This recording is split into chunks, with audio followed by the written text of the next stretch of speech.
तुम हर मिनट हर घड़ी किसी ऐसे इंसान के बारे में सोचते रहते हो जिसको शायद तुम्हारा दिल तोड़ने में, तुम्हें इग्नोर करने में या फिर तुम्हें झूठा साबित करने में मजा आता है। तो अभी इसी वक्त अपने आप से 2 क्वेश्चन पूछना। पहला ये कि उस इंसान के बारे में इतना सोचने का टाइम आया कहाँ से आपके पास, और दूसरा ये कि अब से तुम इस टाइम का क्या करने वाले हो। पहले क्वेश्चन का जवाब मैं तुम्हें दूंगा और दूसरे का तुम अपने अंदर ढूंढोगे।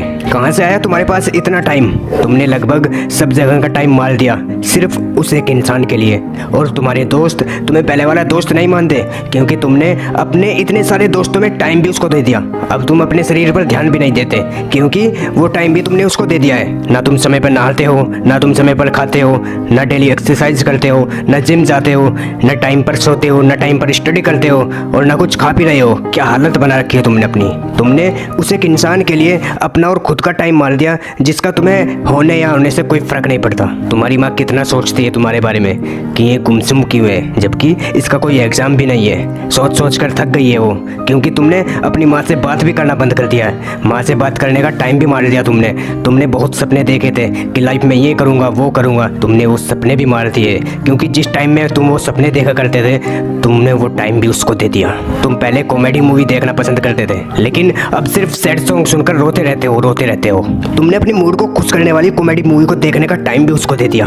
तुमने अपने दोस्तों का, अपने सपना का, अपनी मेहनत का, अपने माँ बाप का पूरा टाइम उसी एक इंसान को दे दिया जो तुम्हारे बारे में शायद सुनना भी ना पसंद करता हो। क्यों रखा तुमने अपने आप को इतना फ्री? क्यों नहीं दिखी तुम्हें अपने आप में खुशी? समुद्र में बहुत सारे पत्थर हैं, तुम सिर्फ एक के लिए क्यों रुक गए? तुम्हारा सपना तो नाम कमाना था ना, तुम्हारा सपना तो लग्जरी लाइफ जीने का था ना। क्या तुम उस एक इंसान के लिए अपने माँ बाप की आंखों की चमक को बुझा सकते हो जिन्होंने अब तक कितना सफर बांध कर रखा कि तुम उनके नाम रोशन करोगे, उनको दुनिया में घुमाओगे? क्या तुम उस एक इंसान के लिए तुम्हारी लाइफ में आने वाले लाइफ पार्टनर को हमेशा धोखे के अंधेरे में रख सकते हो? स्टॉप इट, मत करो ऐसा। तुम इन सब के लिए नहीं बने हो। तुम्हारे दिल और दिमाग में सिर्फ तुम्हारे सपने और तुम्हारे मंजिल है, उसके बीच में ये लड़का और लड़की की गुटर गोला चस्का मत लगाओ। तुम्हारा नसीब अच्छा है कि वो तुम्हारी लाइफ में नहीं है क्योंकि ऊपर वाला तुम्हें उससे भी बड़ा और उससे अच्छा देने की सोच कर बैठा है। और फिर जब तुम जिंदगी की आखिरी स्टेज से अपना आखिरी ओवर लेकर नीचे उतरोगे ना, तो भीड़ में से जो लोग सबसे पहले तुम्हारा वेलकम करने के लिए आगे आएंगे वो तुम्हारे माँ बाप होंगे, तुम्हारे दोस्त होंगे, तुम्हारे भाई बहन होंगे, तुम्हारा परिवार होगा। थोड़ी दूर और भीड़ में चलेगा तो तू पाएगा कि वहाँ पर तेरे साथ काम करने वाले इंसान होंगे। वो गरीब बच्चे होंगे जो तुम्हारी किताबें और कॉपियाँ देने की वजह से आज सफल हो गए। और आगे चलेगा तो तुम्हें कुछ ऐसे लोग मिलेंगे जिन्होंने तुम्हारी सफ़र में बहुत मदद की होगी।